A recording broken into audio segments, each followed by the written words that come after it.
Avec nous, avec les programmes que nous avons concoctés pour vous grâce à l'équipe de Bonjour d'Algérie. Aujourd'hui, bien sûr, comme d'accoutumé, nous essaierons un petit peu de survoler l'actualité avec quelques invités qui viendront nous parler un petit peu de leur passion, de leur justement domaine respectif. En l'occurrence, Lamia Itlamara qui viendra et qui sera justement, qui partagera les planches de l'opéra ce soir avec Sihem Kennouch, cette conteuse qui est parmi les plus confirmées, on dira, et puis voilà, qui a toujours offert des spectacles de qualité sur la scène de l'opéra. Donc elle réitère justement l'expérience de ce duo pour une sérénade des prénoms. Voilà, le détail tout à l'heure avec notre invité, mesdames, messieurs.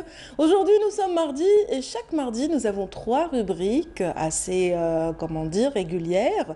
En l'occurrence, Mosaïque avec Nassiba Jaïdir qui va nous parler de l'actualité en termes d'art plastique. Aujourd'hui, elle reçoit une galeriste passionnée donc, qui justement gère d'une main de maître un espace complètement dédié à l'art, l'art sous toutes ses facettes. Il s'agit de la galerie Bouffée d'art dont on parlera tout à l'heure et dont on citera justement l'actualité imminente. Et puis nous aurons le plaisir de retrouver Ahmed Grigahsen donc pour justement la rubrique consacrée à la culture islamique, ainsi que Nabil Kitouni qui lui nous dressera un petit compte rendu de l'actualité en termes de 7e art et de cinéma. Voilà qui un petit peu compose notre matinale aujourd'hui, sans oublier justement les invités qui nous viennent de l'université Alger 2 et qui organisent un très bel événement, un événement où ils vont concilier la science avec les arts justement, ils vont voir l'impact de la science sur l'art de manière générale à travers une expérience dont les détails vous seront révélés tout à l'heure avec nos invités, mesdames, messieurs. En tout cas, merci encore une fois d'être avec nous et tout de suite, je vous propose un point d'actualité, non pas point d'actualité, mais un point météo signé Amel Laribi.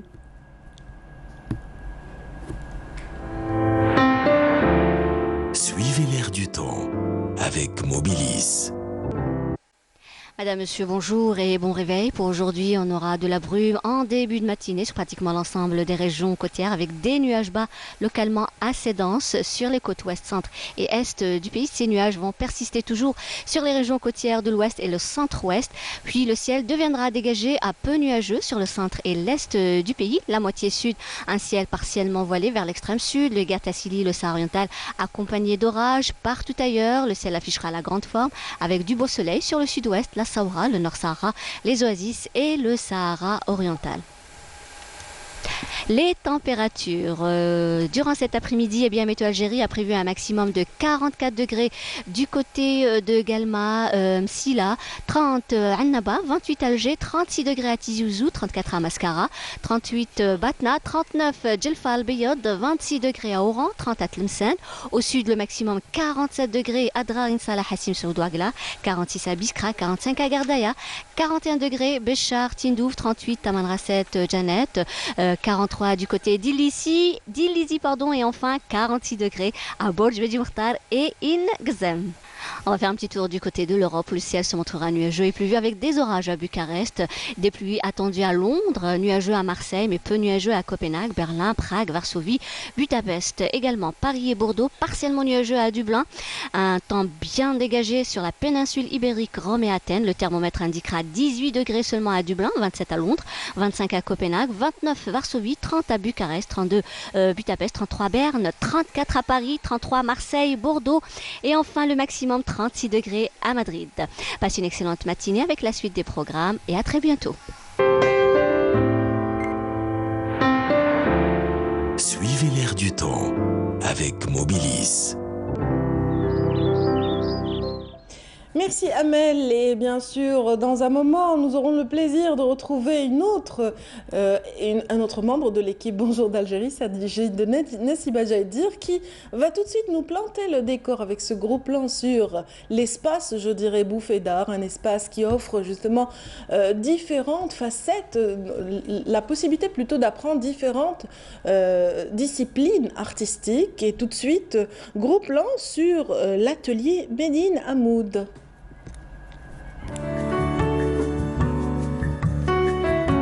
Ici, il y en a pour tous les goûts et pour toutes les bourses. Entre l'artisanat, la peinture, la photographie et d'autres médiums, bien des émotions à partager. À Médina Mood, à chacun ses coups de cœur, ses matériaux et ses supports de travail. Entre tradition et modernité, un savoir-faire qui met en valeur l'amour du fait main. Cette galerie met en lumière la passion des uns et des autres. Des idées, un concept, au travers un projet qui a fini par se concrétiser. C'est un espace concept store où l'on va retrouver donc des objets artisanaux, artisanat d'art et des peintures comme à l'accoutumée, comme je faisais déjà à la galerie Bouffée d'Art. Et j'ai contacté plusieurs artisans qui se trouvent un peu partout en Algérie et je leur ai demandé de me faire des choses pour cet espace. Et puis aussi, j'ai ressollicité les artistes peintres, les habitués de la galerie, des nouveaux aussi. Dans l'atmosphère ambiante de la galerie, ici et là, des objets dans l'air du temps. Des objets à la fois décoratifs et utilitaires. Ces artisans d'art y apportent leur touche personnelle. Plusieurs métiers sont représentés. Sélectionnés par la galeriste, des métiers qui nous permettent de découvrir ou redécouvrir la richesse de notre patrimoine.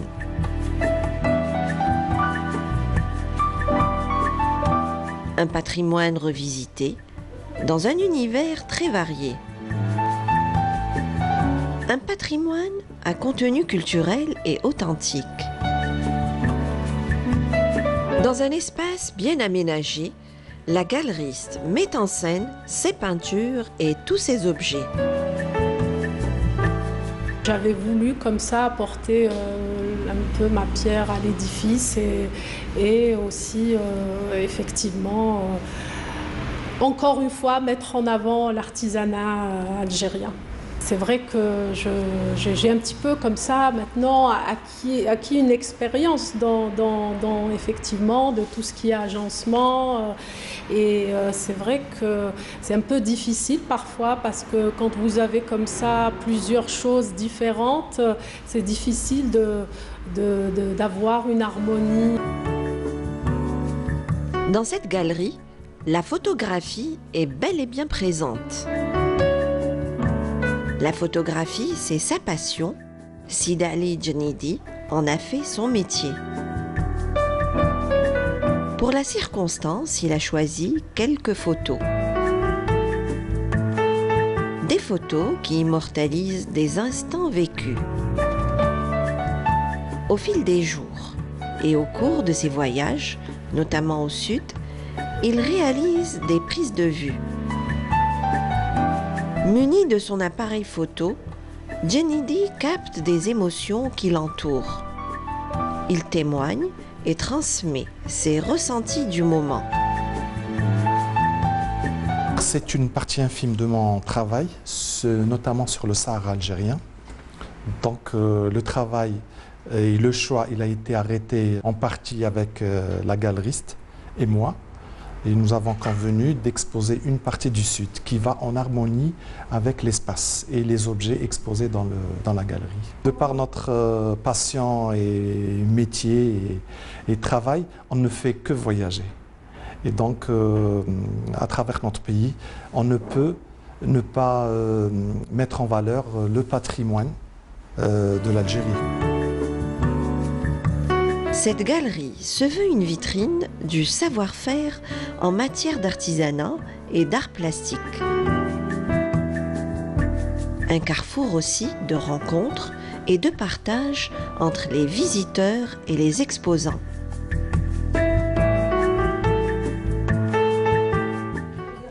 Moi, je dirais également que c'est un espace d'inspiration pour les artistes et les artisans de tous bords. Et Nassiba Djaidir est déjà là pour en parler davantage. Bonjour Nassiba. Bonjour Adia, bonjour à vous tous, ravi de vous retrouver tous les mardis. Effectivement, on était en train de voir le reportage. C'est un très bel espace. C'est le qui inspire. Oui, vraiment qui inspire absolument. On trouve de la peinture, oui. on trouve des objets très divers rattachés à notre patrimoine culturel algérien. Des atmosphères aussi. Oui, oui, belle ambiance aussi, et on a pu le constater et le voir dans le reportage. Il y a de très beaux objets à découvrir. En tout cas, merci, il y a de la céramique, il y a plein d'idées comme ça. Il y a de la peinture, peinture sur espace. verre. En fait, il y en a pour tous les goûts et pour toutes les goûts. Bourse, je le disais dans le reportage. Très bien. Et justement, la gérante de cet espace, l'animatrice de cet espace, est parmi nous ce matin. Oh, oui. Certes, pour un autre événement, mais on va quand même revenir sur Medina Mode. Jaziel Morfi, bonjour. Bonjour, merci d'être des nôtres ce matin. Merci de m'avoir invité. Je vous en prie. Vous êtes là ce matin pour un événement pour la galerie Bouffée d'air que vous gérez et animez, et une exposition d'Ahmed Stambouli, mais on y reviendra dans un petit moment, puisque je me suis rendue dans votre galerie. On a eu à réaliser un reportage sur l'exposition de Stambouli, un artiste au parcours aussi riche que diversifié. Mais avant, on va parler peut-être de Medina Mode. On a pu découvrir à travers le reportage ce bel espace. Vous avez inauguré il n'y a pas très longtemps. Oui, au mois de novembre dernier, effectivement. C'est un projet qui me tenait à cœur depuis quelques années déjà, de mettre un peu en avant cet artisanat un peu galvaudé, un peu ringard parfois. Et j'ai contacté des artisans, comme vous l'avez dit, de tous bords, des dinandiers, des potiers, des céramistes. Et j'ai voulu garder la galerie parce que il fallait continuer dans les expositions des artistes, des peintres algériens. C'est un concept store parce qu'on y retrouve tout. Des livres, des tapis, des bijoux, des djellabas, des poteries, de la dinanderie, comme je l'ai cité tout à l'heure. Et puis ça permet peut-être de garder le lien avec toutes ces générations de dames et comment dire, de graines d'artistes que vous avez formées au sein de vos ateliers. C'est-à-dire que voilà, ça leur permet aussi d'avoir un espace, de la visibilité à travers un nouvel espace. C'est vrai que j'en expose, vous faites bien de le dire, parce que effectivement, j'ai sollicité les plus doués. Oui, qui sont passés par Bouffée d'art. Exact, pour les bijoux que j'ai formé. Pour la création de bijoux, Radia. Par exemple. Pour la création de bijoux, absolument. En fait, parce qu'il y a eu des ateliers, il faut le rappeler, vous êtes galeriste et puis vous avez eu à animer des ateliers d'art plastique oui, en compagnie d'enseignants, dessin, en peinture, peinture sur verre. Vitrail, oui, absolument. Ce qu'il faut rappeler et expliquer à nos amis téléspectateurs, c'est que vous avez une galerie qui se trouve à la résidence Sahraoui. Cette galerie a fonctionné spécialement pour les arts plastiques et il y avait aussi des ateliers. Exact. Et en parallèle, vous avez ouvert un autre espace. Tout récemment, Medina Mode, on le voyait, on a pu le découvrir à travers le reportage à Hedra. Et c'est autre chose, c'est un autre concept en fait. Exact. C'est la continuité de l'idée en tout cas. C'est vrai qu'on a besoin par la suite de partager ce qu'on a créé. Absolument. Et donc ça, c'est une belle, un bon portail. D'ailleurs, pour on cela. est en train de voir quelques images. Oui, et vous êtes allé à la rencontre d'artisans, d'artisanes, aussi bien à Alger qu'à l'intérieur du pays. Il y a tout un savoir-faire qui doit être mis en valeur, absolument, effectivement. Ça s'est perdu un petit peu chez nous, en Algérie, cet artisanat, ce savoir-faire ancestral. Mais il en reste. Hein, j'ai eu affaire à une bottière, qui avait, la seule sur Alger, qui avait un papa bottier. et qui continue un petit peu le métier de son papa, des potières. Généralement, c'est des artisanes, hein, il faut le souligner. Et voilà. Et c'est un artisanat revisité? Absolument, absolument. Il est modernisé. Voilà. Donc c'est entre tradition et modernité, garder un petit peu cet esprit, l'amour du fait main, absolument, qui prend tout son sens en fait, tout à fait, à travers de ces objets. Il faut savoir que c'est du handmade, c'est du fait main. C'est du fait main local, qui vient de toutes les régions du pays. Et savoir aussi que c'est de l'artisanat du monde, parce que je vais avoir des choses qui viennent d'un peu partout dans le monde, Égypte, Indonésie, Maroc, Sénégal, Tunisie. Un peu partout. Et en fait, il faut... On parle de savoir-faire. Razia. Le savoir, elle est l'illustration même de ce savoir-faire. Par rapport à ce qu'elle porte cette touche. Voilà, c'est une veste customisée. Exact. Par Medina Mood, revisité. Oui, voilà. C'est un bleu Shanghai qui prend tout de suite une autre envergure. Voilà, avec un peu de galon doré, une petite broche. C'est votre création? Oui, absolument. Absolument. Et voilà, j'ai voulu comme ça m'éclater, m'exprimer. En tout cas, vous le portez bien, Jazia. Je vous remercie. Vous le portez bien. Et puis, il y a d'autres belles choses aussi qu'on a pu découvrir. Alors, si je peux donner l'adresse de cet espace, c'est à l'Arbi Aliq, 74 l'Arbi Aliq, Paradou, Hidra, pas très loin des pompiers d'Hydra. Sinon, si on veut nous contacter, c'est au cœur du quartier. Exact. Nous contacter par Instagram ou Facebook, ça s'appelle Medina Mood. Voilà. Oui. Donc il y a des artisans, des artisanes particulièrement, et puis des artistes peintres. Il y a aussi le volet art plastique. Absolument. Il y a de la photographie. On avait eu l'occasion de recevoir Sid Ali Djenidi, un talentueux photographe qui a exposé aussi chez vous. Exact, toujours. Donc la photographie aussi est à l'honneur à Medina Mood. Ah oui, absolument. Donc on a voulu comme ça mettre en avant tous les arts, peinture, artisanat, photographie. Et art plastique aussi. D'une manière générale. Donc vous allez exposer régulièrement des artistes. Absolument, Nassiba. En tout cas, il y en a un qui sera visible cette semaine, si j'ai bien compris. Et qui est visible à la Galerie Bouffée d'Art, qui se trouve à la résidence Sahraoui. Et c'est ce qui fait l'actualité cette semaine. C'est l'exposition d'Ahmed Stambouli, qu'on salue ce matin s'il nous regarde. Et on a pu découvrir une très très belle exposition de cet artiste qui a beaucoup de talent, qui a un parcours très diversifié, riche. C'est un ancien élève, enfin il a étudié à l'École supérieure des beaux-arts de Paris. Alors un petit mot sur cet artiste, quelques références à donner. Alors déjà, c'était mon gros coup de cœur.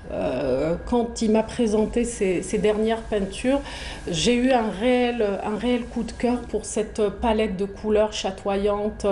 La thématique m'a intéressée aussi puisqu'il présente comme des dessins d'enfants. Il a fait comme ça une synthèse entre l'art primitif et les dessins d'enfants.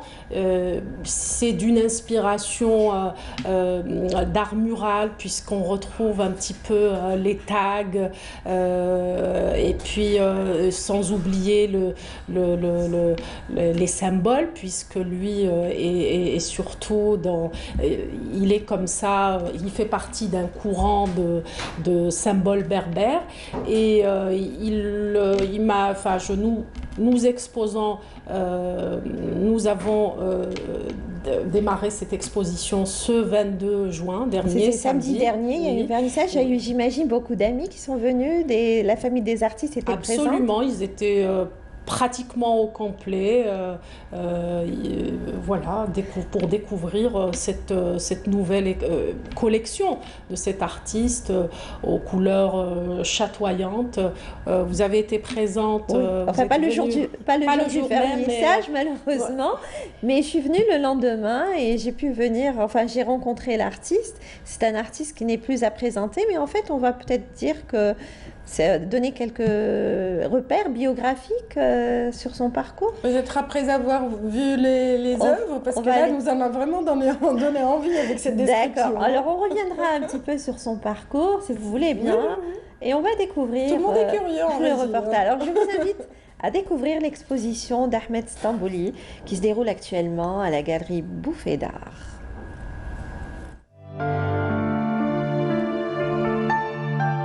Après une exposition collective dans cette galerie, voilà qu'il expose à titre personnel. À Bouffée d'Art, Ahmed Stambouli présente sa nouvelle collection. Une collection qui compte pas moins de 40 tableaux. Des tableaux qui nous invitent à pénétrer dans son univers. Un univers où il laisse libre cours à sa créativité. Une créativité avec en toile de fond bien des émotions. Des émotions à partager dans une exposition qui attire le regard. Ça fait presque 30 ans. Bon, j'ai dit, bon, je vais essayer de travailler sur une nouvelle pensée, mais il fallait passer par plusieurs mouvements, plusieurs courants, c'est-à-dire le mouvement Cobra, qui a été créé en 1948 par 3 peintres. Un peintre de Bruxelles, un peintre d'Amsterdam et un peintre de Copenhague. Ça veut dire primitif, enfantin et folie. En passant par aussi l'art brut, tout ce qui est folie, et africain et enfantin. Donc j'ai essayé de faire cette analyse chez Stambouli. Stambouli ramène cette vision, cette pensée. Il l'a fait à sa manière. Donc j'ai essayé de créer un jardin d'enfants. Face à ces toiles, un regard posé, un regard interrogateur. On essaye de comprendre et de déchiffrer. Stambouli développe une démarche artistique où il allie peinture, graphisme et dessin. Il aime explorer et mélanger plusieurs techniques. Sur ces toiles, l'artiste fait courir son imagination débordante. Je suis rentré dans une grande philosophie, une grande pensée, une grande psychologie de l'enfant, en passant par un enfant de 2 ans, à 3 ans, à 4 ans. Comment il dessine sur les murs, dans la rue. Alors je me suis inspiré de l'art mural d'un enfant. Comment un peintre bâtiment, il fait des taches au mur, comment un enfant arrive à dessiner sur la tâche. Je me suis inspiré de là et j'ai créé un nouveau mouvement que j'ai ramené ici en Algérie. Une lecture de plus près nous fait découvrir un monde civilisationnel à la fois maghrébin et africain. Un patrimoine culturel où l'on retrouve motifs, signes et symboles comme forme d'expression. Ces œuvres d'art sont un véritable témoignage. Des œuvres d'art qui nous enveloppent et nous transportent. Bien inspiré, ce plasticien se laisse guider par sa ferveur artistique. Un plasticien au parcours rythmé par de nombreuses expositions, tant en Algérie que dans d'autres pays. Originaire de Khmis Meliana, sa passion pour l'art a guidé ses pas vers l'École supérieure des beaux-arts de Paris. Une passion qu'il a eu à partager plus tard avec ses étudiants à l'École régionale des beaux-arts de Mostaganem. Cette exposition lui tenait à cœur. Il y a mis toute son énergie. J'ai utilisé comme outil, j'ai utilisé alors pinceau acrylique, pinceau, peinture acrylique, collage, papier, les anciens, des livres anciens et des stylos feutres acryliques. Voilà, j'ai utilisé, parce qu'avec un stylo, ça dessine très rapide. Avec un pinceau, on n'arrive pas à faire un dessin rapidement. mais avec un stylo, c'est plus pratique, c'est nouveau. C'est la première fois que je travaille avec un stylo à feutre acrylique. C'est la première fois que j'utilise cet outil-là. Une palette riche en couleurs, au travers de laquelle Stambouli ose, innove et libère sa force créative. Avec une gestuelle spontanée et toujours en action, il met en scène ses émotions d'artiste. Ce plasticien pousse aussi loin que possible son moyen d'expression tout en donnant à son art une dimension contemporaine.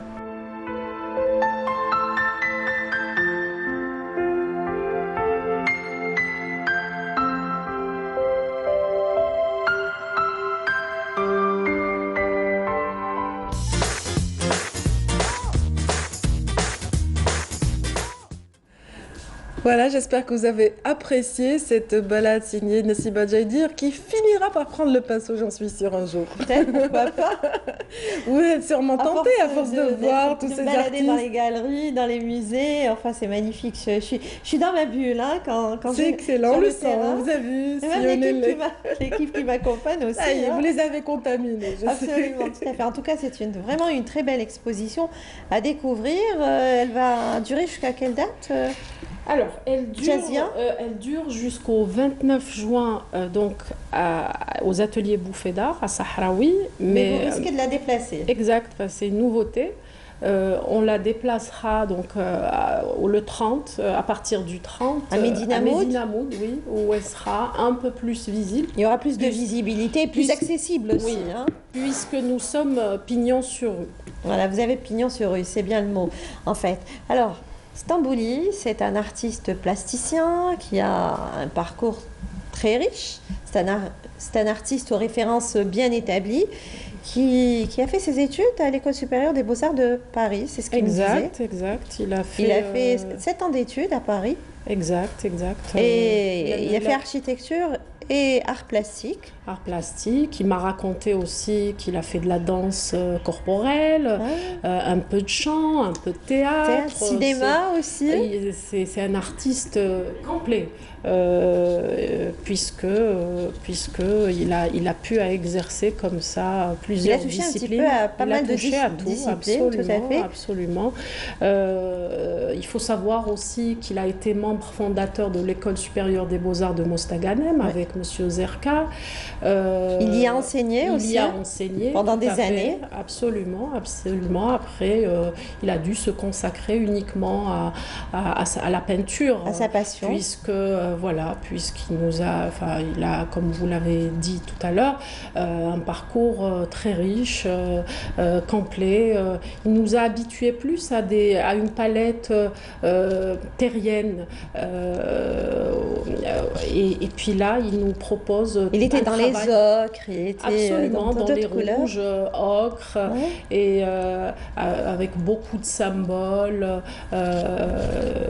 Il fait partie du mouvement du courant libre, mais sur cette exposition, on retrouve beaucoup d'innocence et beaucoup de candeur, puisque, comme je l'avais cité tout à l'heure, il a essayé comme ça de faire une synthèse entre l'art primitif, l'art rupestre et les dessins d'enfants, où il y a beaucoup de similitudes. Oui, en fait, il faut s'attarder face à ces toiles pour pouvoir déchiffrer, je le disais dans le reportage, ce qu'il y a. Il y a du graphisme, il y a du dessin, il y a des motifs, il y a des symboles. Il faut vraiment s'attarder pour pouvoir déchiffrer tout ça, essayer de comprendre, même avec les explications de l'artiste, et on s'y perd des fois. Bon, il nous donne quelques petites directions.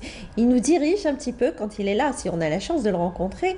Mais en fait, quand vous êtes face à sa toile, d'elle-même, on est là, on déchiffre, on essaye de comprendre. Mais là, ça touche. En fait, c'est un artiste aux références bien établies. Il a son parcours, il a sa touche, même si c'est une nouvelle collection, en fait. C'est une nouvelle collection, Tiasia. Exact. Oui. Voilà, il est venu avec d'autres créations. Il a laissé son imagination parler. Il a une imagination, d'ailleurs, je le disais dans le reportage, vraiment très vagabonde. Il est parti à la rencontre de son enfance, en fait. Oui, mais la pensée. J'ai l'impression. Mais quand il est dans ses créations, il est dans sa bulle. Mais en fait, il y a toute une philosophie de la vie derrière tout ça. Hein. Il y a toute une philosophie, une pensée profonde. Et il reste très, très attentif à tout ce qui l'entoure, en fait. J'imagine que vous avez dû en avoir un petit aperçu en discutant avec lui, souvent avant l'expo ou pendant l'expo. Oui, il en parle très bien, d'ailleurs. Il a voulu, comme vous dites, laisser libre cours à son imagination, retomber dans l'enfance, parce que ça reste quand même intriguant, ces dessins d'enfants qui ressemblent, comme je disais, aux arts rupestres, très naïfs, avec pleine d'innocence. Voilà, on n'a pas cette impression de déjà vu. C'est tout à fait nouveau. Certains le comparent à Basquiat, mais ça reste du Stambouli, ça reste effectivement. D'ailleurs, il le dit. Oui, absolument. En parlant de lui-même, ouais, dans le reportage, il dit Stambouli a fait, Stambouli a dit. Oui, mais absolument. Il parle de lui à la troisième personne.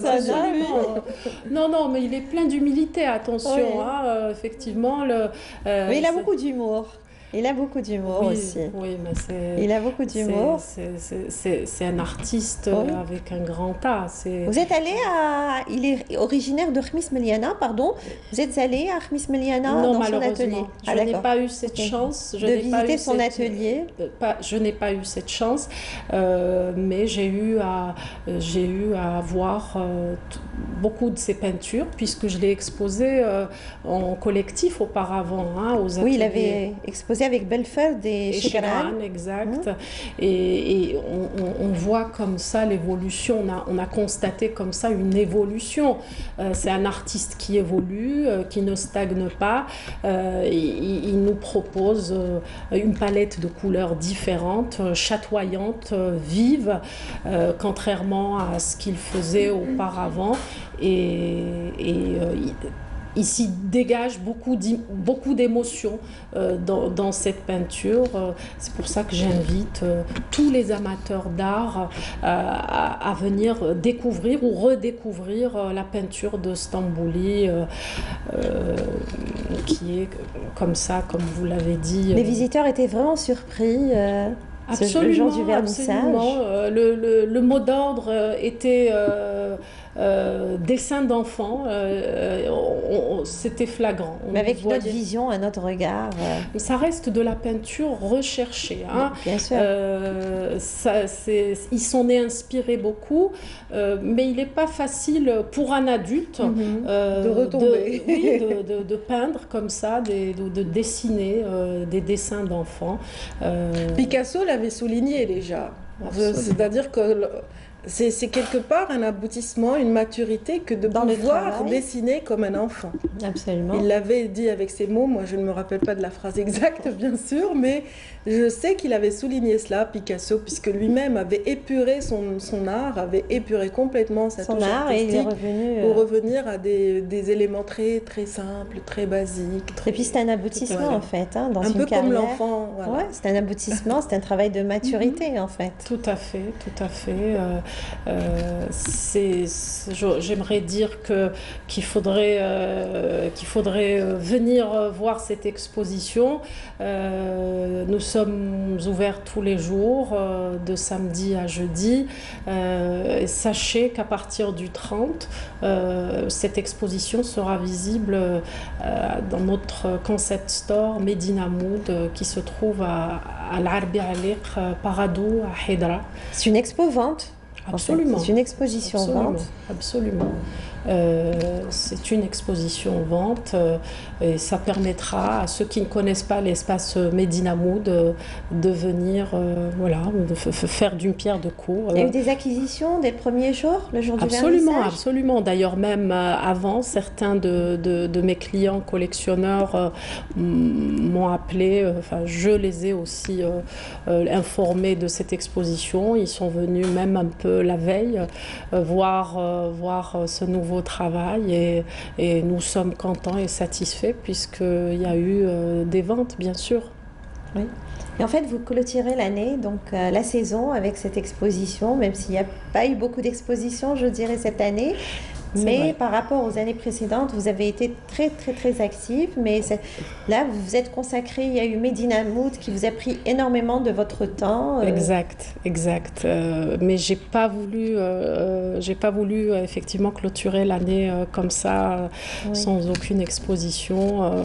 Bien que beaucoup de mon temps est pris par mon nouvel espace, je tenais absolument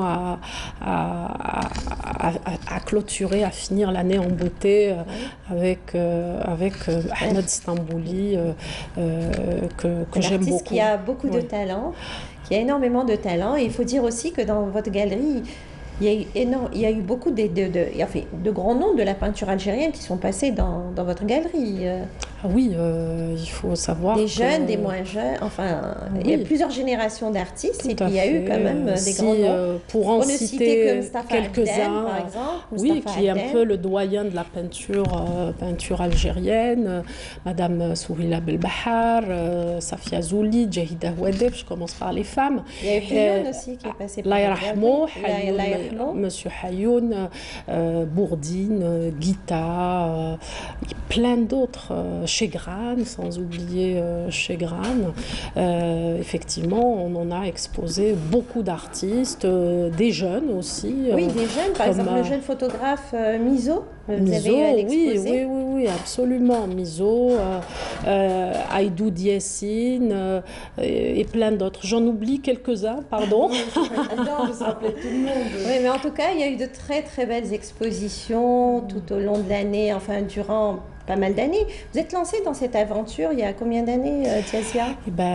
Ça fait... Si on devait comptabiliser... Déjà 9 ans. 9 ans ça passe très vite. Déjà 9 ans. C'est vrai qu'on n'a pas vu le temps passer. C'est un parcours dont je suis fière. Pas facile, mais il faut s'accrocher beaucoup dans ce domaine. Et comme disait Radia tout à l'heure, ce nouvel espace, c'est un petit peu une continuité, effectivement. Il y a une espèce de fil conducteur entre ces deux espaces. On reste dans la peinture, mais tout en essayant de mettre en avant aussi l'artisanat d'art, puisque c'est de l'artisanat d'art.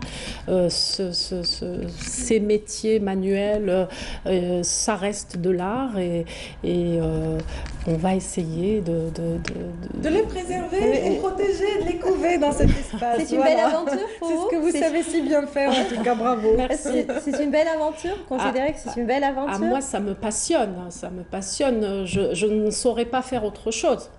Ah bah bravo, super. Parce que c'est pas tout le monde qui arrive à faire ce qu'il aime dans la vie. C'est pas facile, effectivement, d'accéder aux moyens d'exprimer une passion. Oui, vous êtes là pour faire la promotion de ces artisans, de ces artistes, et puis sauvegarder, préserver ce précieux patrimoine culturel algérien. Oui, absolument, mais en essayant de le moderniser, de le mettre au goût du jour, enfin à la page, parce que l'artisanat aussi doit évoluer. Et la culture n'est pas statique, elle est un peu temporaire, c'est-à-dire qu'elle prend un petit peu des influences de par le monde. Ça a toujours été le cas. Dans l'histoire de l'humanité, on absorbe la culture de l'autre et on améliore la nôtre. Absolument. On fusionne. Oui. Tout à fait. Et puis en fait, votre espace se veut aussi, Médina Mood se veut un espace d'échange et de rencontre aussi. il y a des artisans qui passent, des artistes plasticiens, ce que j'avais constaté. Oui, oui, oui, bien sûr, bien sûr. Échange d'idées, d'expériences, je dirais. Certains ont trouvé ça un peu, certains artistes peintres ont trouvé ce concept un peu, pas bizarre, mais oui, enfin bizarre. Mais j'imagine qu'ils ont changé d'avis après. Oui, oui, oui, mais une fois venant, donc une fois visitant cet espace, ils ont compris qu'il y avait une espèce de lien entre les deux et qu'on pouvait associer, on pouvait complètement associer les différentes disciplines. Il n'y a pas eu de préjugés pour les artistes plasticiens? Moi, je ne vais pas exposer auprès d'artisans ou artisanes. Pas du tout. Pas du tout. Non, non. Moi, en fait, peut-être je me suis dit, on en avait discuté quand je suis venue visiter, quand j'ai vu les peintures, j'ai dit bon alors sans problème, ils exposent comme ça, dans ce nouveau concept, ils se sont adaptés en fait. Oui, mais au concept store, on est un peu comme à la maison parce qu'il va y avoir de par le concept des fauteuils, des banquettes et puis au-dessus de ces fauteuils-là, des peintures, donc on se projette mieux, donc on va imaginer cette peinture chez soi. C'est assez chaleureux. Oui, c'est assez chaleureux. Convivial, tout à fait. Il y a des atmosphères, je l'avais senti dans votre reportage, Nassiba. Absolument. Il y avait même l'encens aussi. Oui.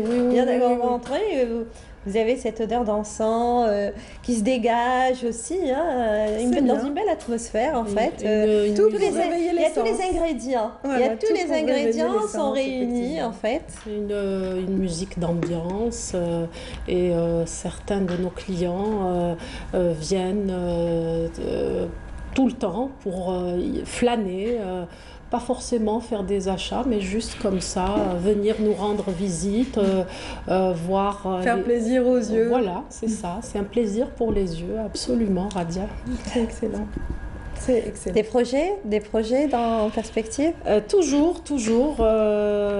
Beaucoup des expositions à venir. Oui, pour la prochaine saison, à la rentrée. Un riche programme en perspective. Probablement fin septembre, j'en dirai pas plus. Je vous en parlerai au temps voulu, Nassiba. Inch'Allah, vous reviendrez en septembre, Inch'Allah. Rendez-vous pris pour en parler. Je vous souhaite bonnes vacances et on se donne rendez-vous à la rentrée. Voilà, bonnes vacances à vous aussi. Profitez-en bien. Alors juste, j'aimerais quand même inviter donc les amateurs de Stambouli ou même ceux qui ne connaissent pas et dire que cette exposition est à voir à Sahraoui jusqu'au 29, aux ateliers Bouffée d'Art jusqu'au 29 et à partir du 30 à Medina Moud à Hidra. Inch'Allah. Ok, rendez-vous pris. Merci. Merci à vous. Merci d'avoir été parmi nous ce matin. Ça a été un grand plaisir que de vous recevoir, Jazia Morfi. Merci Nassiba. Je vous en prie. Merci beaucoup Nassiba, merci Jazia. Je vous en prie. Et à très bientôt. On va tout de suite mettre la semaine prochaine, Inch'Allah, avec une autre thématique, Inch'Allah. Oui. On attend ça avec impatience, Nassiba. Okay, comme toujours, on est toujours ravis de faire ces découvertes. Merci. Avec vous aussi, Radia. Oui, merci. Je vous souhaite une bonne fin de semaine alors. Merci. Et on attend. Voilà. Inch'Allah. Et tout de suite, on va mettre le cap sur Tipaza. Tipaza, donc, qui ouvre justement les portes de ces structures hôtelières aux estivants de tous bords. On est entré de plein pied dans la saison estivale et Nawal Abada va nous balader à travers ces infrastructures lors justement de sa visite et qui nous met en valeur quelque part la facette touristique de Tipaza.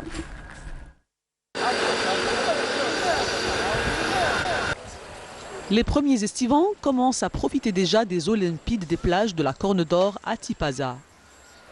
À ces criques irrésistibles viennent s'ajouter des bungalows retapés à neuf. Un relooking selon les normes internationales venant augmenter la capacité d'accueil du complexe après une fermeture partielle de près de 3 années. Le complexe touristique La Corne d'Or possède 2 zones, la zone A et la zone Corne d'Or, donc il vient d'être réhabilité récemment. En tout dans le complexe, il a une capacité de 222 lits. Donc avec 4 restaurants, une pizzeria, une rôtisserie, 3 plages. Dans ce décor où le bleu et le vert sont en parfaite harmonie, l'on peut profiter du calme, se prélasser sous le soleil ou alors prendre part aux différentes activités offertes. Les activités sportives, nous avons fait appel à des fédérations, comme le sport nautique. Nous allons faire de la planche à voile, de la plongée sous-marine, du hockey sur gazon, le beach volley qui sera aussi présent au niveau du complexe touristique Matares.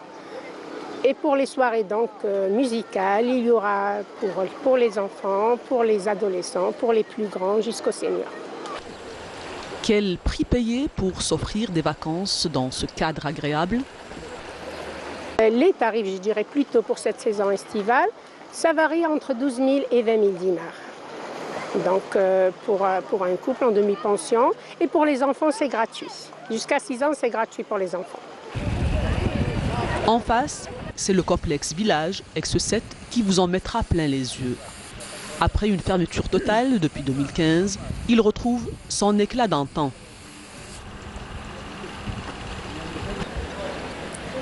Ce site, naturellement gâté de par son emplacement géographique, s'est offert à son tour un lifting et un réaménagement total.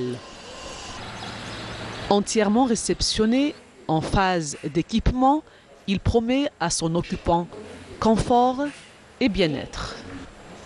Après la rénovation, le complexe Village X7 possède une capacité de 1200 lits, avec 5 grands restaurants, 4 grands cours de tennis, un terrain de volley, 4 grandes piscines qui ont été rénovées, la piscine Tiltar qui a été rénovée récemment, plus 3 piscines qui ont été créées. Pour les plages, donc il y avait au départ, c'était une petite plage, donc on a agrandi les plages, on a rajouté 2 autres plages.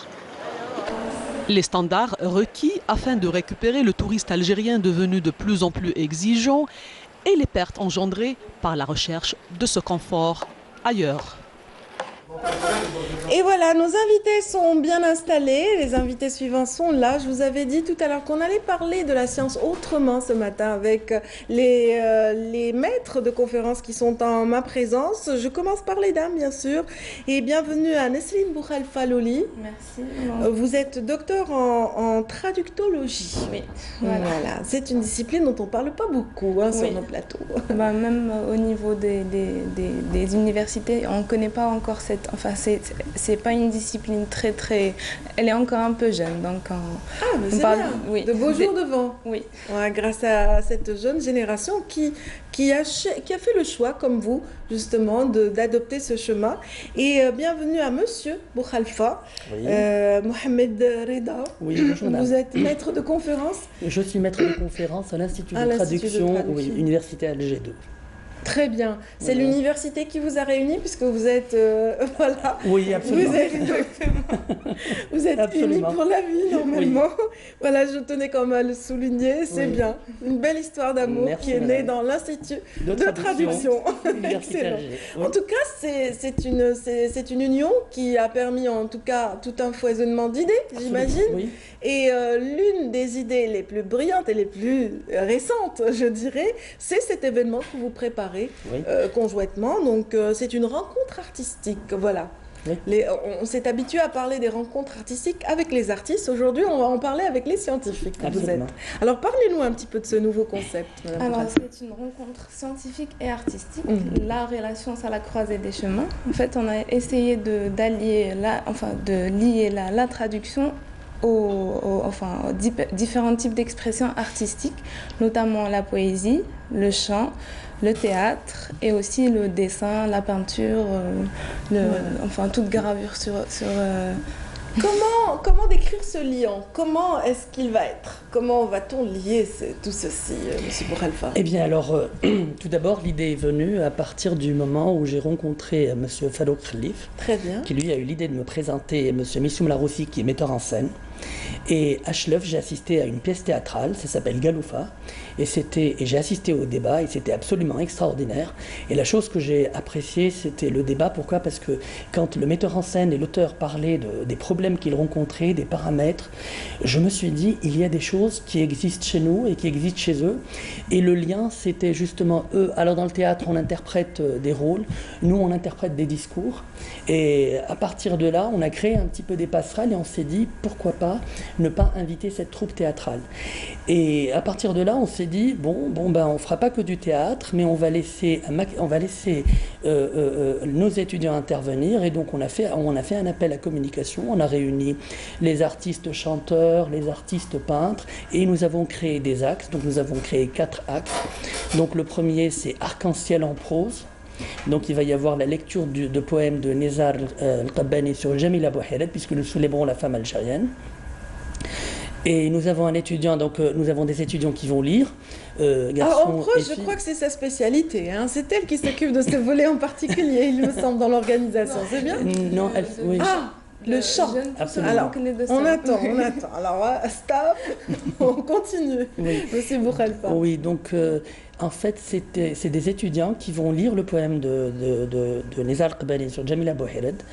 Alors il va y avoir, le poème va être accompagné de violon, donc il y a un étudiant qui joue au violon, et il va y avoir de la lecture prosaïque, donc des poèmes qui vont être lus. Il va y avoir la traduction, c'est un travail qui a été fait en amont, encadré par des enseignants, et notre objectif principal, c'est d'amener les étudiants à être conscients des décisions qu'ils prennent. Et ça, c'est un paramètre extrêmement important, parce que vous savez qu'il y a, nous, en tant qu'enseignants... C'est vrai qu'un texte normal est facile à traduire, mais quand on arrive à un poème, justement... C'est tout à fait différent. C'est tout à fait différent, parce qu'il y a une âme, il y a aussi toute une magie du poème qu'il ne faut pas...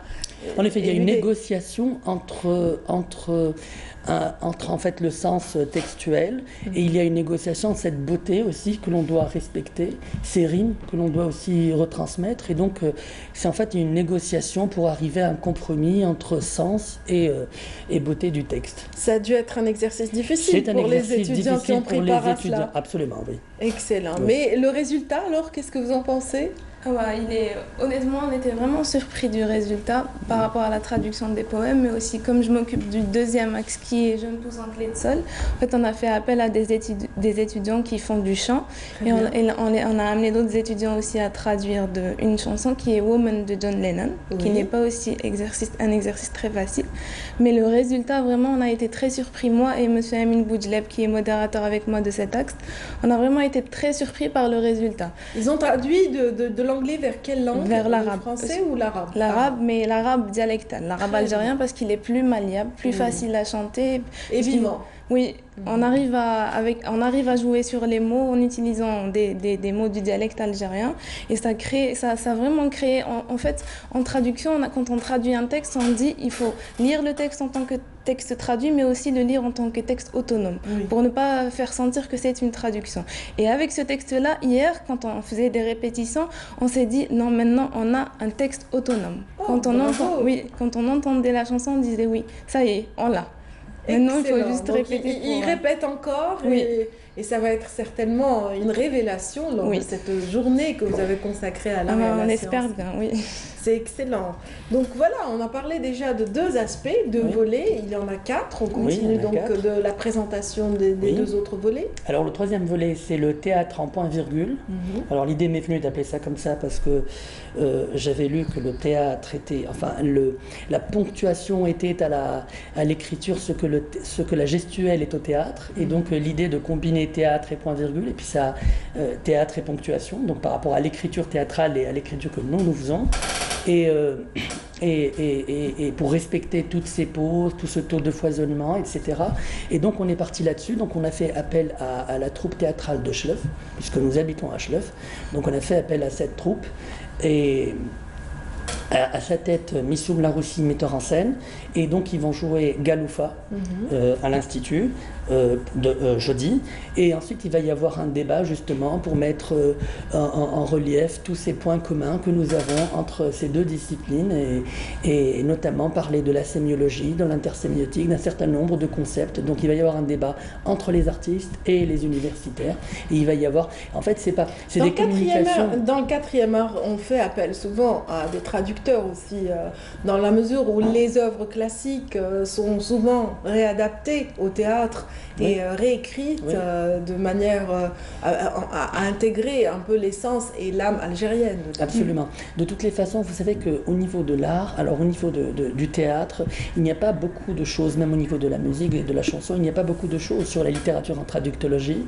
Donc traductologie, c'est la discipline scientifique universitaire qui étudie la traduction. Il n'y a pas énormément de choses. Il y a eu des choses qui ont été faites à l'étranger, mais pas beaucoup en Algérie, mais il y en a quand même, et on essaye, nous, d'apporter notre petite pierre à l'édifice pour participer à ça et pour faire un petit peu avancer les choses dans ce sens. Excellent. Voilà, c'est pas mal. Hein. Ça augure vraiment d'une journée très intéressante. Oui. Voilà, surtout que le 4e art est très apprécié par la jeune génération et qui parfois oublie de se rendre au théâtre d'ailleurs. Absolument.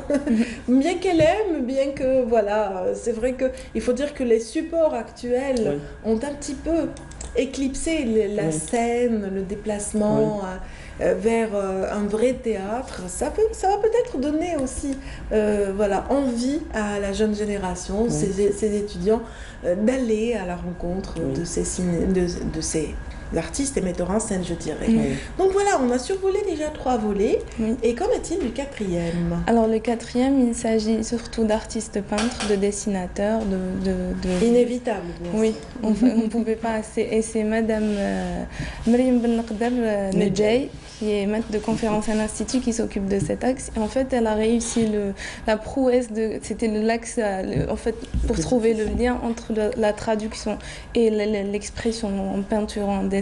Elle a réussi l'exploit de créer ce lien en très... Et je suis curieuse de découvrir comment elle a fait. Oui. Ces étudiants vont parler d'intersémiotique, c'est une interprétation de soi quand ils commencent à peindre ou à dessiner. Et c'est comme ça qu'elle a un peu créé des liens entre les deux disciplines, entre la traduction et... Et c'est vrai qu'il y a différents niveaux et différents paliers de lecture dans une œuvre artistique. Et ça peut se traduire, voilà, j'utilise déjà votre jargon, ça peut se traduire par une interprétation ou une traduction. On traduit un petit peu l'émotion, on traduit un petit peu le message véhiculé par une œuvre, parce que de toute façon ça reste subjectif quand il est question d'art plastique. Hein. Ça reste très subjectif contrairement aux autres disciplines que vous avez citées. Mais bravo en tout cas Madame Nedjay d'y être parvenue. C'est excellent ça. Et donc comment se dérouleront les choses par rapport à ce volet? Qui expose ou qui peint ou qui s'exprime pendant cet événement? Alors, c'est des étudiants de l'Institut. Oui, on est passé par un appel à la communication, et c'est des étudiants qui sont soit inscrits en licence, en master ou même en doctorat, qui ont aussi qui font de la peinture. Qui sont passionnés par autre chose. Exactement, et qui vont exposer et expliquer comment une œuvre naît de leur création. Voilà. C'est ce qu'ils ont un petit peu dans le cœur et dans l'esprit au moment de peindre. Et ça va être très sympathique. C'est agréable en tout cas de savoir que vous avez essayé de tisser des passerelles avec les éléments qui ont aussi un côté artiste au sein d'une institution scientifique. Et c'est vrai qu'il y a énormément de jeunes étudiants, médecins, et qui sont en même temps artistes, chanteurs, interprètes, musiciens. Et là, vous leur donnez de la visibilité. C'est excellent. Ils sont nombreux? C'était notre objectif, oui, au départ. Alors, je vais vous dire, au départ, quand on a lancé l'appel à communication, on n'a pas eu beaucoup de monde, mais par la suite, on en a eu pas mal. Et puis, on a été étonnés parce que notre but et notre objectif, c'était de faire aussi appel à des artistes artistes pour les former. Et puis on a vu très vite, parce qu'il y en a beaucoup qui ne connaissaient pas déjà John Lennon, Woman de John Lennon, et donc ils ont très vite appris, ils ont très vite compris le concept, ils l'ont très vite adopté en anglais et très vite chanté en arabe. Et ça, je trouve que c'est absolument extraordinaire. Et je tiens aussi à dire que je ne suis pas seul responsable de la rencontre. Il y a Madame Adila Ben Ouda qui est responsable, qui n'a pas pu venir. Elle souhaitait venir aujourd'hui, mais elle n'a pas réussi à venir, à se libérer. Et c'est la directrice de l'Institut. C'est notre directrice de l'Institut avec qui nous travaillons beaucoup ensemble. Et donc, elle leur a donné cette capacité, cette possibilité de s'exprimer. Et c'est assez rare parce que introduire le chant, le théâtre dans une optique scientifique, c'est pas très courant. Et justement, on veut ouvrir cet espace, on veut amener les étudiants à faire des choses, à s'exprimer de manière artistique et scientifique, plutôt que d'aller s'exprimer d'une autre manière. Donc, et on s'est dit, pourquoi pas l'année prochaine, c'est une première édition et on aimerait que les étudiants reprennent le projet. Et en face des journées d'études, chaque axe aura sa propre journée d'études. Et là, il y aura beaucoup de choses à dire. Mais c'est bien. Ça donnera aussi matière à réfléchir, à préparer la thématique. J'imagine que c'est quand même assez ludique, je dirais, parce que c'est vrai que le travail scientifique est prenant. Et avoir comme ça une petite fenêtre au sein de l'université, c'est quand même excellent. On peut aussi avoir un espace sportif. Pourquoi pas? L'université a un petit peu mis de côté cet aspect hobby, sport. Non, vous ne pensez pas? Non, récemment, voilà, la semaine dernière, il y a eu quand même un tournoi sportif. Les étudiants ont été félicités. Donc, je pense qu'ils sont en train de reprendre ces activités. Oui, exactement. Comme il y a une nouvelle génération, on commence à faire revivre un peu ces activités culturelles, sportives au sein de l'université. Excellent. En tout cas, vous-même, est-ce que vous êtes artiste dans la vie? Est-ce que vous avez une tendance artistique quelque part cachée? Non, du tout. Vous êtes vraiment... Non, pas du tout. Pas... Enfin, on est un peu artiste dans la traduction. On fait de la traduction littéraire. C'est un peu de l'art aussi, de garder la beauté du texte, mais autrement, non. Non. D'accord. Moi, je pense que si, parce que... voilà. Si, moi, je pense que ça m'intéresse. Oui, elle dit pas tout. Ça m'intéresse. Alors, elle dit pas tout. En fait, il y a 2 ans, il semble, elle a participé aussi à une traduction de S.H. Bach qui a été financée par le Centre national du livre français et le Centre national du livre algérien. C'était notamment financé par l'ambassade de France. Et donc, on est allé à Paris pour un certain temps. Et là, on a fait une traduction, enfin, elle a fait avec un groupe, une traduction collective. Je ne sais pas si tu veux en parler plutôt. Donc, il y avait un véritable travail artistique, je pense, pour maintenir toute cette... c'est ça, parler de la traduction littéraire, oui. La traduction littéraire est une forme d'expression artistique parce qu'on redevient, en fait, on est traducteur, mais on est aussi auteur, on devient, pour recréer la beauté du texte dans la langue d'arrivée. Parce que le texte vous appartient pleinement, même si à la base vous vous êtes inspiré du texte original, mais il est vrai que la traduction a son poids. Il y a des traducteurs renommés dans le monde. Voilà, je pense que vous avez des noms en tête dès qu'on dit voilà traduction, vous avez vos repères par rapport à des sommités qui sont reconnues mondialement. Je vous souhaite en tout cas de l'être aussi. Je vous souhaite vraiment de beaux jours. Vous avez en tout cas choisi des intitulés aux différents actes, des intitulés très poétiques. Je vous félicite pour ça, franchement, parce que pousser en clé de sol, jeune pousse en clé de sol, c'est très poétique, je trouve ça mignon, ainsi que tout le reste. Rappelons un petit peu les dates, l'espace, voilà, et les horaires, s'il vous plaît, parce qu'on arrive au terme de cette séquence. Alors, ça aura lieu le 27 juin. 27 juin déjà. Ce jeudi, à Bouzaléa, au niveau de l'Institut de traduction, enfin les nouveaux locaux de l'Institut de traduction, on a déménagé, ça fait pas très longtemps, à l'amphi, qui est amphi Salim Baba Amar. Ça va se tenir toute la journée de 9h jusqu'à 17h. De 9h jusqu'à 17h, il y aura vraiment 4 disciplines artistiques voilà, qui vont se relayer et pour le bonheur de tous les passionnés d'art et de sciences en même temps. Voilà, on invite tous les étudiants, où qu'ils soient, à rejoindre l'université Alger 2 pour profiter, peut-être s'inspirer pour leurs événements futurs.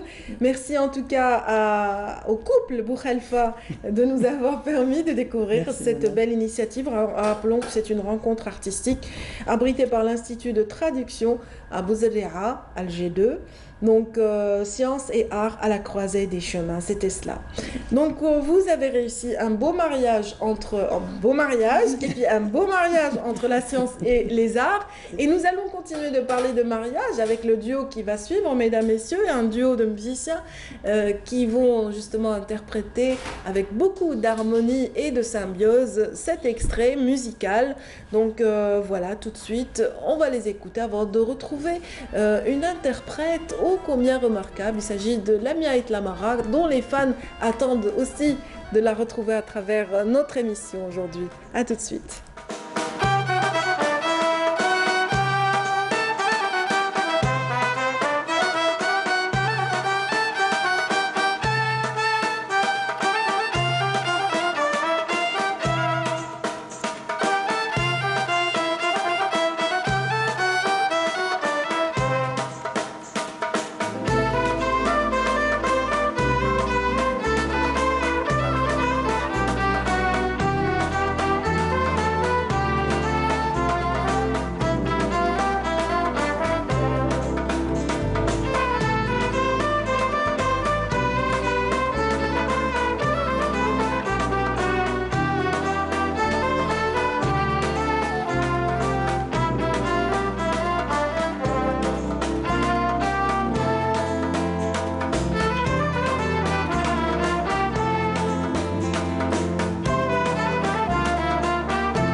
Voilà, c'était un duo formidable entre clarinette et violon, bien sûr. Ça peut être aussi un heureux mariage, comme l'heureux mariage dont on a parlé juste avant dans la séquence précédente. En tout cas, les instruments, elle en connaît un bout. L'harmonie, elle en connaît beaucoup. Il s'agit de Lamia Itlamara qui nous fait le plaisir et l'honneur ce matin d'être parmi nous.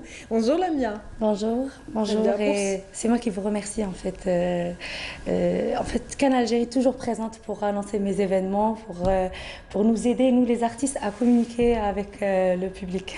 Ah bah c'est notre mission, hein. On est très ravis, en tout cas on est ravis de vous recevoir et d'être vraiment à l'origine de cette petite passerelle, mais vraiment modestement. En tout cas, merci d'être là encore une fois, vous qui êtes interprète de musique andalouse essentiellement. Vous êtes chanteuse, musicienne également. Tout à fait. Donc voilà, j'explique parce que vous avez déjà votre place dans le chant artistique algérien. Merci. Vous avez votre nom et votre réputation déjà, Lamia, mais il est bon toujours de rappeler à ceux qui ne vous connaissent pas un petit peu le registre dans lequel vous évoluez. Donc aujourd'hui, vous êtes parmi nous pour parler d'un très bel événement. Tout à fait. En fait, vous réitérez l'événement. Exactement, suite à la demande de notre public. Oui. Donc, c'est un spectacle que nous avons produit justement l'an passé avec Siham Kenouch. Donc, en fait, l'idée, c'est Siham Kenouch qui convertit son émission en spectacle. J'ai beaucoup aimé l'idée. Donc, spectacle La Sérénade des Prénoms. Tout à fait. La Sérénade des Prénoms. Donc, je serai avec Siham Kenouch. Nous serons aussi accompagnés par l'Orchestre régional de l'Opéra d'Alger. Donc, comme je vous ai dit, c'est un spectacle qui a été produit l'année passée et que le public, justement, a demandé de reproduire justement le spectacle et de même rajouter du timing. En fait, elle ne peut pas s'empêcher d'improviser de toute façon, Siham Kenouch. Hein. Exact. En fait, vraiment, c'est un plaisir de travailler avec Siham Kenouch. C'est une conteuse émérite. Exactement, c'est une femme qui déborde de culture. Et d'énergie. Ah, exactement, et d'énergie et d'humour aussi. De l'humour, de l'énergie. De l'humour. Elle est curieuse vraiment de tous les domaines. Et puis elle est très perfectionniste, très pointueuse sur pas mal de détails et c'est ce que j'aime en elle aussi. On se ressemble beaucoup, donc voilà. Donc vous serez en duo sur les planches de l'opéra. Tout à fait. À partir de quelle heure ce soir? À 19h. 19h, vous y serez déjà. J'espère que le public va être nombreux justement voilà, à vous encourager. Ils commencent déjà à acheter leurs billets. S'ils ont redemandé, c'est qu'ils seront là. Inch'Allah, c'est ce qu'on espère. En fait, un chanteur, quand il est sur scène, il veut toujours voir une salle pleine, un public qui chante avec lui et tout. Et avec ce spectacle, on a créé comme un jeu en fait, parce que il y a la participation du public, parce que Siham va prendre les bouts de papier. Alors, il y a des bouts de papier qui seront distribués à l'entrée de l'opéra. Ils vont inscrire leur prénom. Et donc, Siham va prendre à chaque fois un prénom et il va expliquer... L'étymologie, l'histoire, il y aura du chant aussi. Jusqu'au temps de mythologie. Exactement. Jusqu'à la tout à fait. Donc, moi, j'ai partagé en fait sur ma page un petit extrait du live de l'année passée. Il y aura aussi pas mal de surprises ce soir. Donc, je veux pas dire tout. On ne va pas tout dire en fait, mais on va donner quand même envie aux téléspectateurs. Exactement. Mais ce qui est important aussi, c'est de dire que dans le répertoire andalou de manière générale, les noms et les prénoms reviennent couramment. Voilà, qui n'a pas chanté? Bon, voilà, même dans la musique moderne actuelle, on chantait Fatma. Donc il y aura Fatma, Racha. Ya Racha el-Fattan, ya Qadib el-Ban, irham el-Wilhan, li'annahu mubla. C'est Racha, c'est le prénom de Racha. Il y aura Racha, il y aura Khalil, il y aura pas mal de prénoms qui sont cités. Samil Jazairi a chanté mon prénom, Radia par exemple. Ah non, mais c'était ça la surprise, il fallait pas le dire. Ah non, il y est. Ben voilà. Il y est mon prénom. Mais je ne savais pas. Alors là, je vais venir. Alors Radia, c'est exceptionnel. Voilà, donc vraiment c'est exceptionnel. Je vais venir, c'est pas possible, mais je ne savais pas. Radia, c'est vraiment exceptionnel. Oui. Le prénom, vraiment. Puis la chanson, elle est tellement belle. Donc on l'a interprétée en a cappella et tout. Vraiment jolie. Et Siham ne m'a jamais donné l'étymologie de mon prénom. Donc, il faut venir ce soir. Et ben c'est excellent, voilà, de pouvoir jouer avec les interprètes d'un spectacle, c'est excellent. En tout cas, voilà, tant de prénoms, on peut encore en rappeler quelques-uns parce que vous allez chanter certainement des extraits où il y aura. Oui. Donc il y aura Fatma, donc on va chanter Youm el-Khamis. Il y aura Racha, comme je vous ai dit, donc c'est cité dans. Youm el-Khamis, ça veut dire Youm el-Khamis, wesh dani, c'est le qsida. القصيدة تاع بن سهلة. Donc يوم الخميس واش الثاني il parlait de Fatma. Oui. Donc on va chanter Fatma, on va expliquer, on va chanter Zahra, pas mal de prénoms qui sont cités qui sont déjà cités dans la musique andalouse. Dans la musique andalouse. Et aussi Chabi, parce que vous êtes survolé différents registres. Exactement, Meriem aussi qui est citée dans la musique andalouse et aussi dans la poésie plutôt andalouse. Et Chabi aussi, on a Chao par exemple qui a chanté Meriem. C'était Zahi aussi qui a chanté Meriouma. Oui, Meriouma. Amar Zahi qui a chanté Meriouma. Donc il y aura pas mal de prénoms qui sont déjà cités dans la poésie andalouse et il y a d'autres aussi qui ne sont pas cités mais qu'on va expliquer. On va passer Siham justement. On va passer le mot à toutes les Mariam qui travaillent avec nous, entre autres Mariam Akek. Hein, peut-être tu seras tentée de découvrir les Mariam, de son prénom. C'est prévu pour aujourd'hui. Il y a même une très belle qsida de Mariam qui est Wilfi Mariam. Wow. Magnifique qsida de Mariam. Et surtout quand elle sera chantée par la voix angélique de Lamia Camara, bien sûr. En tout cas, voilà, Amel se demande si son prénom sera cité quelque part. Oui, Amel, oui. Amel également. On va aller en groupe ce soir, je le sens. En tout cas, voilà, ça va être un concept assez particulier.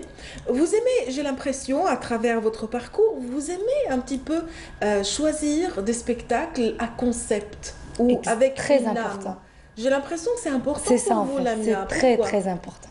Pourquoi? Alors, je vais vous dire, moi, je me suis beaucoup inspirée de nos grandes divas. Alors, je dirais la grande diva Behja Rahal et tout, qui reste toujours sur la nouba. Donc, si elle donne un concert, c'est une nouba. Donc, c'est un msaddar, un btaïhin, un saraf. Ça, j'aime beaucoup. Et j'ai appris ça au sein de l'association Youssouf Ouznaji, parce qu'on faisait que de la nouba. Mais, sincèrement, la nouvelle est écoutée par le public. Je dirais, hein, je m'excuse vraiment parce que moi je suis très spontanée dans... Oui, non mais de toute façon les spécialistes et les interprètes savent votre attachement à cette musique mon but quand je monte sur scène, ce n'est pas seulement de satisfaire les mélomanes de la musique andalouse. Mais de gagner un autre public. C'est de gagner un autre public et de l'attirer vers cette musique. C'est ça en fait. Pourquoi je ne fais pas le 100% Nouba? C'est rien que pour ça. Et croyez-moi, il y a pas mal de personnes qui n'aimaient pas ou qui n'étaient pas attirées par la musique andalouse. Et à travers ces spectacles qui sont à thème, à concept et tout, donc ils viennent, donc ils écoutent ce qu'ils veulent. Un petit peu, je suis yarfif et tout, je suis ahwaza, je suis quelques reprises, donc on fait beaucoup de reprises, des reprises vraiment qui sont avec à la manière andalouse, exactement. Donc il y a toujours la participation du oud, qanoun, toujours avec l'âme andalouse. Mais il y a pas mal de personnes qui viennent maintenant à nos concerts et qui découvrent la musique andalouse à travers les concepts qu'on met. Voilà. Absolument. On rappelle un petit peu, par exemple, vous avez présenté vos origines. Mes origines, c'était un concept en 2018 et ça a fasciné le public. Exactement. Donc on a fait vraiment la tournée avec Mes origines. Et vous avez été sur deux registres, andalou et kabyle. Andalou et kabyle. Ouais. Donc j'ai toujours dit que Mes origines, en fait, c'était vraiment quelque chose qui me tenait à cœur, mais j'avais pas, je dirais, l'audace de reprendre les grands classiques des grands maîtres chez les Freddam, avec les Hiet et tout. Je sais que les Kabyles, ils sont très pointueux sur les textes, sur la mélodie, tout. Donc vraiment, j'avais peur. Mais il y avait toujours mon père qui me disait non, Lamia, au contraire, tu as été bercée avec cette musique, avec ces mélodies. Tu l'as en toi. Voilà, exactement. Donc tu vas donner un concert qui est partagé entre émotion et passion. Donc émotion sur la poésie berbère et tout ce que ton enfance a vécu, et ta passion qui est la musique andalouse. Et là, tu vas en faire un spectacle qui regroupe les deux. Et je pense que c'est ça le spectacle qui va faire un succès de ta carrière. Et je pense que c'est avec Mes origines. Et c'est avec Mes origines qu'on s'est produit vraiment beaucoup à Tizi Ouzou, à Bdjaya, au TNA, à l'Opéra d'Alger. On a encore donné le spectacle cette année au niveau du théâtre Ketib Yassine à Tizi Ouzou. Donc voilà, donc c'est un spectacle qui a beaucoup plu à notre public et qui parle. Et dans ce spectacle, j'ai choisi des textes qui parlent de l'Algérie. Oui. Même des textes andalous. Voilà. Oui. J'aurais aimé continuer ce débat. Mon Dieu, il y a tellement de choses à découvrir avec vous. Vraiment, les expériences sont multiples et tout ça, mais je sais que vous avez une émission radio que vous Une émission radio avec Linda Tamdrari tout de suite sur la chaîne 3. Oui. Donc, je dois aussi quitter et vraiment, je vous remercie. Et je remercie notre public. Donc, j'arrête pas de recevoir des messages avec des tickets achetés. Donc, ils prennent en photo leurs tickets et tout. Et je leur dis qu'il y a toujours des tickets disponibles à l'Opéra d'Alger. Le ticket, il est à 810 dinars. Voilà, et c'est pour 19h ce soir. Voilà, 19h ce soir à l'Opéra. Voilà, la sérénade des prénoms vous attend, mesdames, messieurs. Ok, merci. Merci Lamia et Lamara. Merci beaucoup. On aurait vraiment aimé vous garder plus longtemps. Je fais juste un petit coucou à mon fils Menil qui me regarde. Menil et Eliane. Excellent, voilà. Excellent. Bonne petite maman. Merci. Merci beaucoup et bon vent pour ce soir. Merci. Amusez-vous. À ce soir, Radia. Hein, donc oui. il faut... À ce soir. Merci beaucoup. À ce soir, Lamia, avec plaisir. C'est gentil. Voilà. On va tout de suite vous proposer un autre type de voyage à travers la nature, à travers les sites culturels et naturels algériens. Et c'est une visite guidée offerte par Rahim Abdelaziz. Restez avec nous. Au cœur des monts des Ouled Yacoub, dans la région de Khenchla, ces massifs renferment une riche et variée biodiversité floristique, faunistique et avifaunistique. En compagnie de Ali, nous escaladons les pistes sillonnant les forêts de cèdres. Montagnard et fin connaisseur de ces vastes massifs, Ali plaide en faveur de meilleurs rapports entre riverains et forestiers locaux pour une meilleure gestion et préservation du riche patrimoine naturel dont dispose Ouled Yacoub. Nos aïeux vivaient en harmonie avec la nature. Ils étaient rationnels dans l'exploitation des forêts.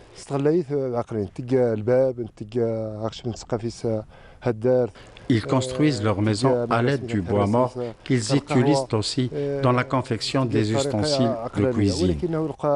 Aujourd'hui, les gens négligent l'environnement. Les monts des Ouled Yacoub sont fragilisés à cause des multiples problèmes que subissent ces massifs forestiers.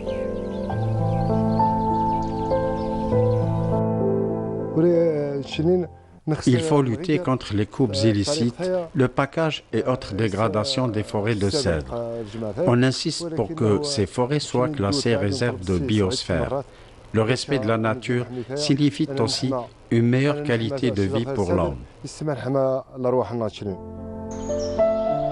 Conscients des problèmes anthropiques qui pèsent sur les massifs forestiers des Ouled Yacoub, les riverains plaident davantage pour des actions citoyennes afin de préserver cet écosystème doté d'une riche biodiversité. Les forêts des Ouled Yacoub renferment d'importantes populations de cèdres de l'Atlas auxquelles s'associent d'autres espèces rares à rarissimes. Au niveau du flanc sud de Jbel Faraoun, qui culmine à plus de 2000 mètres d'altitude, des forestiers, en compagnie du parlementaire de Khenchla, Mohamed Bourakba, discutent des solutions concrètes pouvant aider à une meilleure préservation du patrimoine forestier des monts des Ouled Yacoub.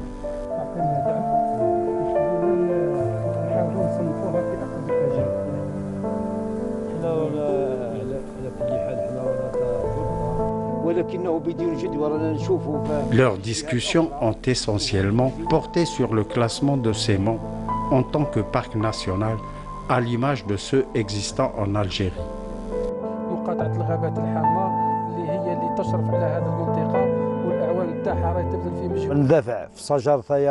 On plaide pour la préservation des forêts de cèdre. Les monts du Chelia et Tamza Ouled Yacoub devront être érigés en parc national. Le classement en parc de ces monts tarde à venir. Les forestiers des monts des Ouled Yacoub parcourent les pistes pour inspecter les différents cantons qui les composent. Ici, les incendies sont rares et seules les coupes illicites inquiètent les forestiers.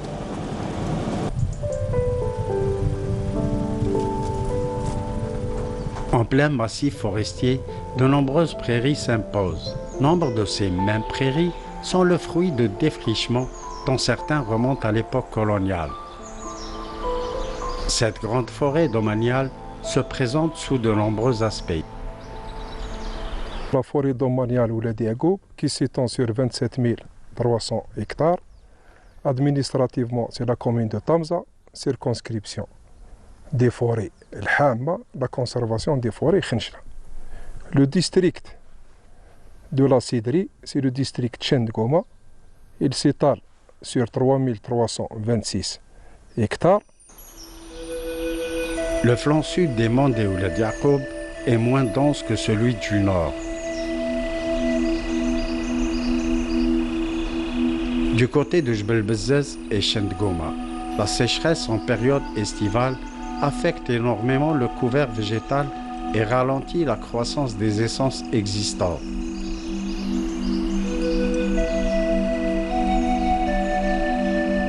Les longues périodes de sécheresse ayant par le passé sévi dans la région ont vulnérabilisé le cèdre.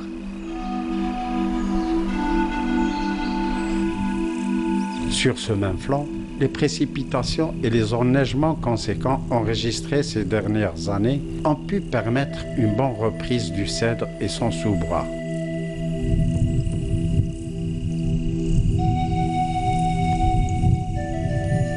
Là, on assiste à une bonne régénération.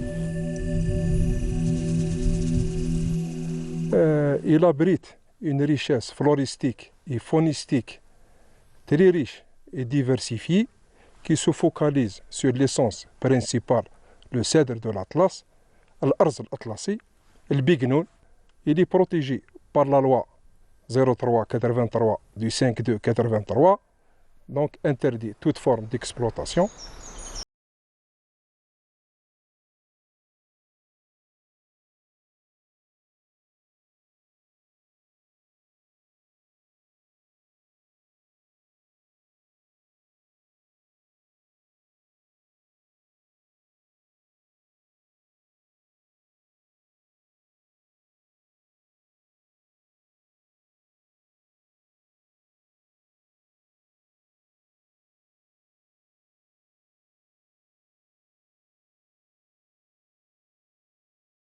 Associé au cèdre, on trouve des essences rares telles que le génévrier thyrifère, le génévrier commun, l'if comme espèce rare.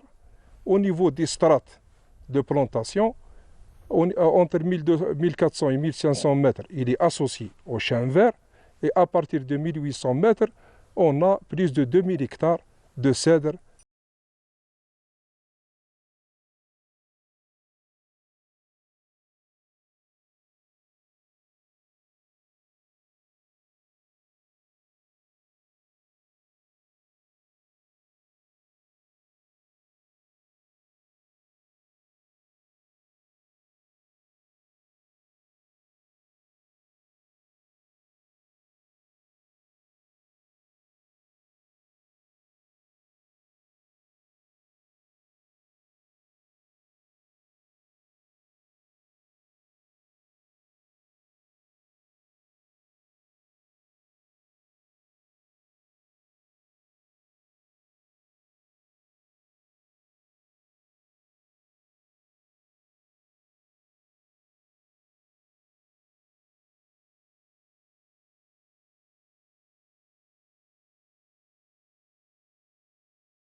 L'élément de la forêt Ouladi Agoub, c'est des sites pittoresques, d'une exceptionnelle beauté. On a Jbel Faraoun, Jbel Aïdal, Jbel Bachar, qui sont à environ de 2000 mètres d'altitude.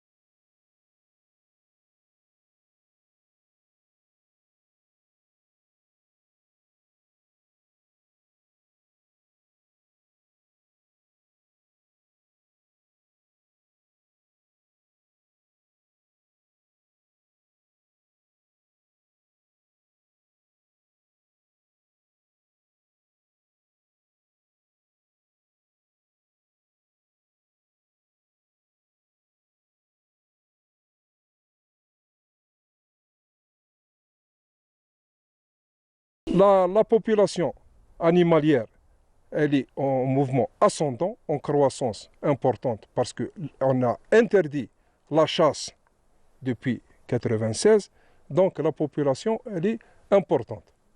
Donc c'est un site aussi écologique et d'écotourisme, où on peut faire des randonnées pour la population locale et pour aussi les visiteurs autres wilayas.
C'était là les monts des Ouled Yacoub, donc visités par Rahim Abdelaziz. Mesdames, Messieurs, j'espère que vous avez apprécié cette escapade. Je vous souhaite une excellente fin de journée avec la suite des programmes de Canal Algérie. Profitez bien, l'été est là. Allez, les plages s'offrent à vous et où que vous soyez, passez un excellent moment aujourd'hui et puis tous les jours qui vont suivre, parce que moi je vous retrouve lundi prochain. Demain c'est Amel Lalmi, justement pour le meilleur d'actualité. D'ici là, je vous embrasse et je vous souhaite une excellente journée, mesdames, messieurs, au revoir.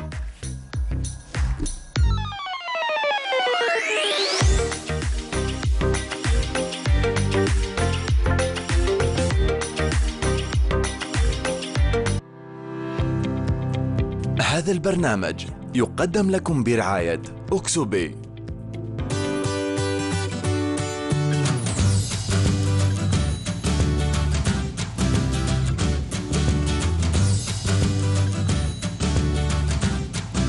مرحبا بكم. إذا كانت عندكم الرغبة في تغيير الديكور داخل بيوتكم، هناك أفكار عديدة قادرة تعجبكم.